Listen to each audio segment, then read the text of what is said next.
한덕수 대행이 헌법재판관 지명을 금지하는 헌법재판소법 개정안에 대해서 제의 요구권을 행사했습니다. 일단 어떤 이유에서였는지 들어보겠습니다.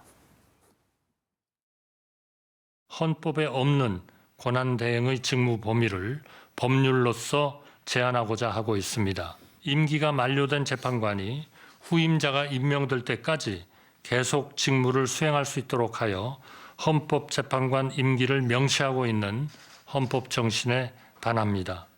또한 국회가 선출하거나 대법원장이 지명한 헌법재판관을 7일간 임명하지 않으면 임명된 것으로 간주하는 규정은 헌법상 대통령의 임명권을 형해화시키고 삼권 분립에도 어긋날 우려가 큽니다. 일단 한덕수 대행의 8번째 거부권 행사, 또 윤석열 정부에서만 치면 42번째고 법무부에서도 조금 전에 그 헌법재판소법 개정안 제2요구권을 행사한 것 관련해서 개정안이 위헌 소지가 크다는 입장을 밝히기도 했는데 그렇다 하더라도 이게 거부권을 행사할 만한 구체 사유가 된다고 보시는지 조금 더 들어보겠습니다. 당연히 되죠. 예. 그 대통령 권한 대행으로서 헌법에 위헌적인 입법을 하는 것에 대해서는 당연히 거부권 행사하는 게 의무적 책임입니다. 특히 지금 헌법에서는 대통령의 임명권을 보장하고 있습니다. 인사권인 거죠.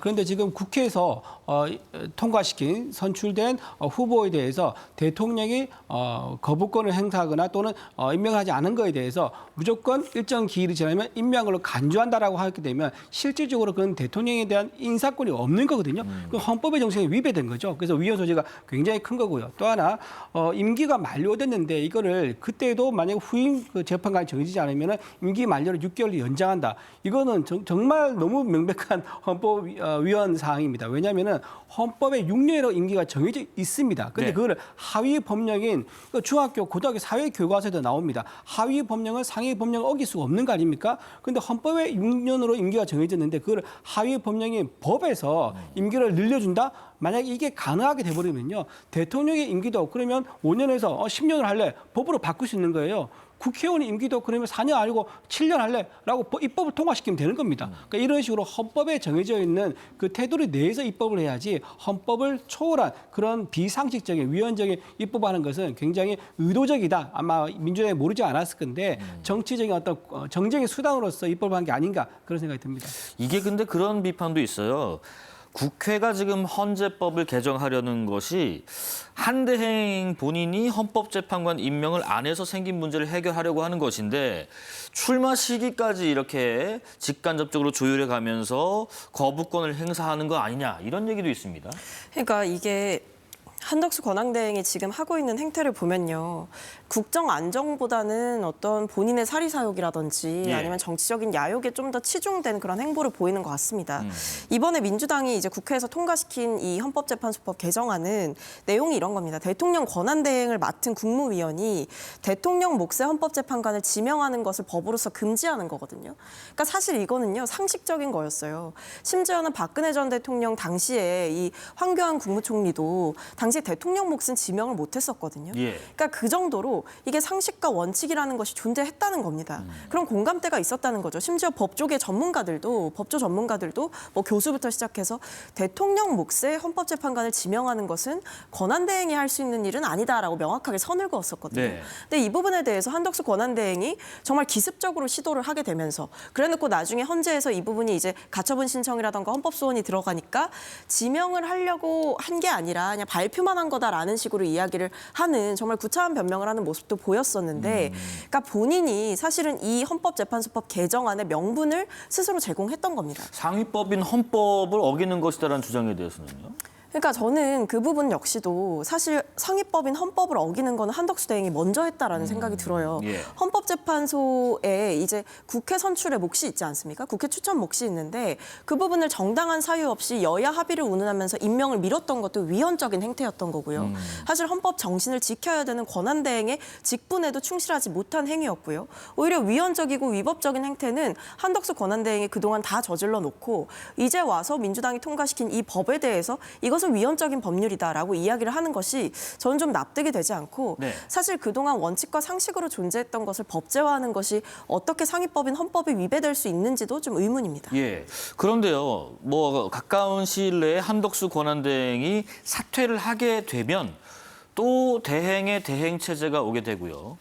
다음 정권 출범 전까지 일부 국정 공백 우려도 있습니다. 그동안에 한덕수 대행은 국정 안정에 매진하겠다라는 의사를 여러 차례 밝힌 바 있는데 관련 발언들 듣고 계속 이야기 이어가겠습니다. 마지막 소임을 다하기 위하여 저의 자리로 돌아왔을 때 대한민국을 위하여 가장 시급히 해야 할 과제가 무엇인가 숙고하였습니다. 저는 대통령 권한대행으로서 헌법과 법률에 따라 안정된 국정 운영에 전력을 다하는 한편 이미 현실로 닥쳐온 통상전쟁에서 우리나라의 국익을 확보하는 데 저의 모든 지혜와 역량을 쏟아붓겠습니다. 주권자인 국민 여러분의 뜻을 받들어 헌법과 법률에 따라 다음 정부가 차질 없이 출범할 수 있도록 자기 대통령 선거 관리에 최선을 다하겠습니다.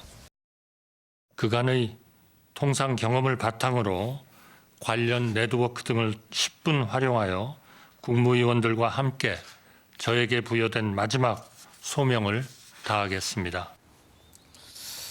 일단은 이주 대변인님, 지금 한덕수 대행 스스로 차기 대통령 선거 관리 또 국정 관련해서 최선을 다하겠다고 밝힌 바 있다 보니까 지금 만약에 출마 선언을 하면 말이 바뀌게 되는 거 아닌가 싶습니다.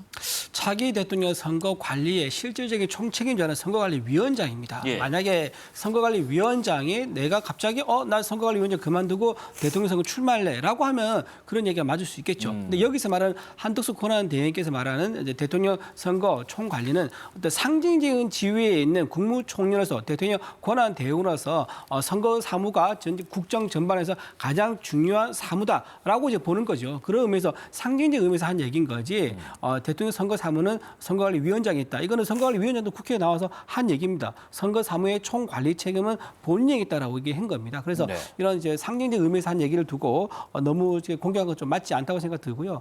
한덕수 권한대행께서 지금 저렇게 과거에 돌아왔을 때는 정말 본인의 직분에 충실하게 하려고 아마 돌아왔을 겁니다.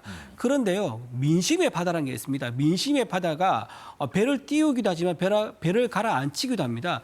민심의 바다가 본인이 원하지 않는데 저렇게 띄워준다? 저것은 민심을 거역한 것도 저것도 참 국민들에게 도리가 아닌 거죠. 그래서 네. 지금 각종 여론조사에서 나오는 한덕수 권한대행에 대한 어떤 국민적 기대감, 여기에 대해서 한덕수 권한대행께서 좀 화답할 어떤 그런 분위기가 무르익으면 화답하는 게 또 이제 관료 오랜 우리나라 국정 운영에서 책임적인 역할을 해왔던 관료로서 숙명이라면 그것도 숙명일 겁니다.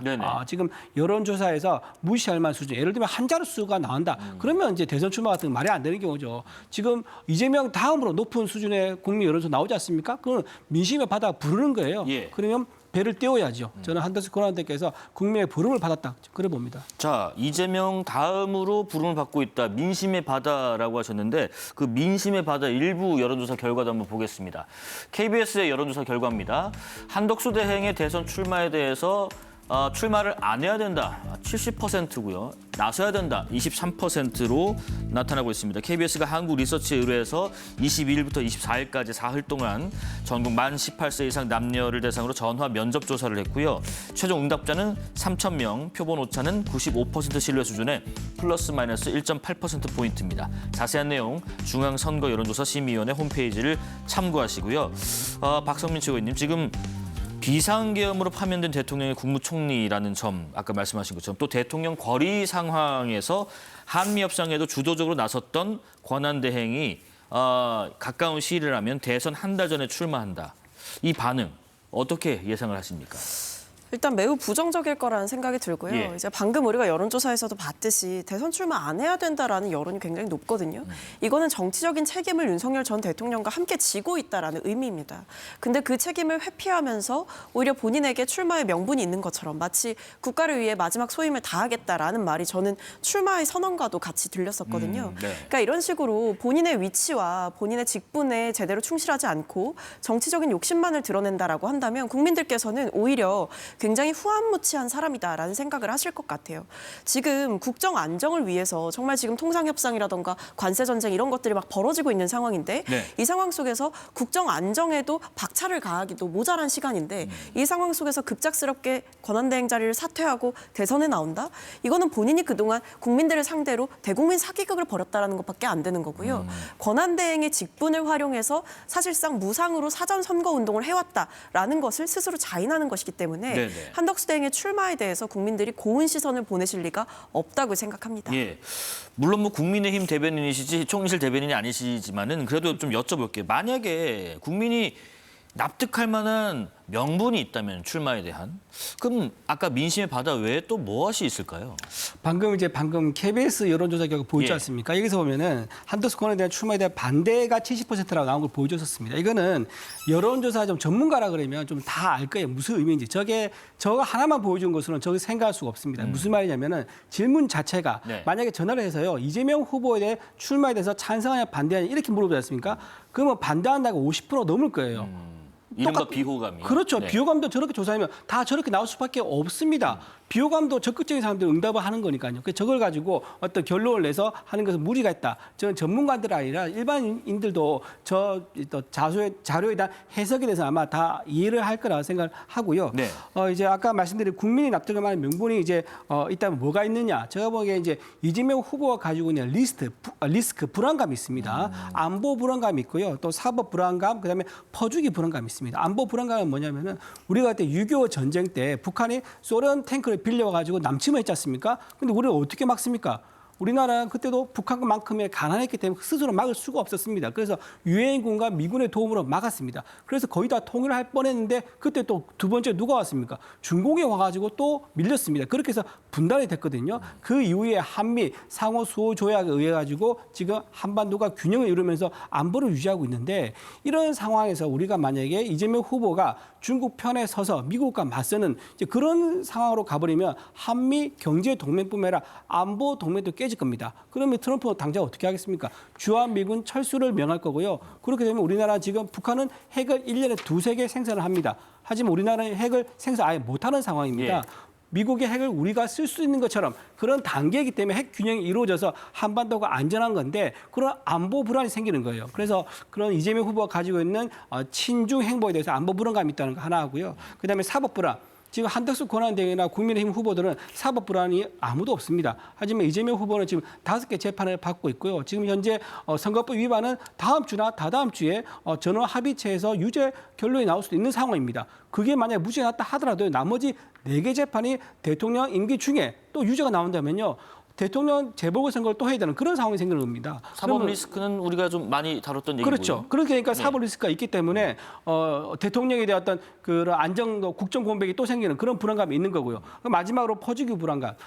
지금 우리 지난 문재인 정부 때 우리가 퍼주기를 많이 했지 않습니까? 그때 돌아온 게 뭡니까? 남북 연락사무소 파괴, 철도 파괴, 고속도로 파괴. 우리는 국민 세금으로 해서 북한에 지어줬지만 돌아온 거는 오물풍선밖에 없었습니다. 그런데 이재명 후보는 뭐 했습니까? 경기도지사 시절에 800만 불을 북송해서 지금 재판을 받고 있는 상황입니다. 이렇게 이재명 후보가 또다시 정권을 잡는다면은 얼마나 행정부 수장으로서 많은 북한에 퍼주기를 할까? 그것도 불안하단 말이에요. 네. 그래서 이런 불안감을 제어하고 불안감을 없앨 수 있는 사람이 누구냐? 그게 바로 한덕수 권한대행이거나 국민의힘 후보일 거다라는 그런 명분이 있기 때문에 한덕수 권한대행이 나온다 그러면 가장 그 불안감을 제거해 줄 수 있는 확실한 안전한 후보가 아닌가 그런 명분이 있을 것 같습니다. 지금 그 최상목 경제부총리가 만약에 한덕수 대행의 사퇴로 또 대행의 대행 체제를 맡게 되면은 대내외적인 혼란은 없을지 그리고 기재부 같은 경우는 민정이나 정무 기능이 없다는 얘기도 있고요.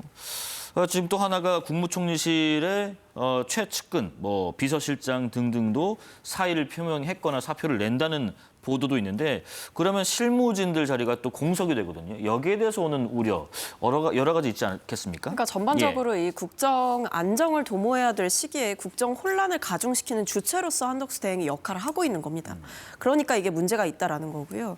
앞서도 제가 비슷한 취지로 말씀을 드렸는데 일단 한덕수 권한대행에 대해서는 여러 가지 문제가 있는데 첫 번째로 자격이 없는 후보다라는 말씀을 제가 수차례 드리고 있는 겁니다. 예. 실패한 윤석열 정권의 이 2인자로서 역할을 해왔던 사람이 대선 후보로 나서는 거는 정말 이것은 후한무치한 행위다라고 말씀을 드렸고 이 외에도 권력을 사유화하고 있다라는 것이 문제인 겁니다. 권한대행으로서 계속해서 어떤 대미통상 협상 과정에 영향력을 끼치고 있고 사실상 우리나라의 이 협상의 컨트롤 타워로서 지금 역할을 부여받은 거지 않습니까?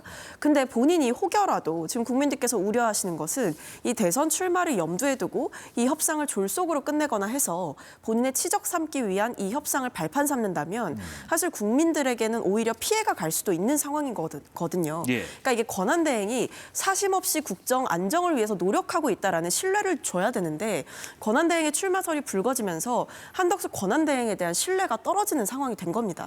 본인이 자초한 거고요. 본인의 책임이 결코 가볍지 않다. 그래서 앞서 말씀드렸듯이 이게 지금 상황에서 사전 선거운동 방식으로 이런 식의 국정 운영을 하게 된다면 오히려 국가에 피해를 주고 있는 것은 다른 누구도 아닌 본인이다. 그러면서 어떻게 국가를 이끌겠다고 지금의 국정 안정도 도모하지 못하면서 이것을 내팽개치고 나오는 것 자체가 국민에 대한 도리가 아니다라고 생각합니다. 예.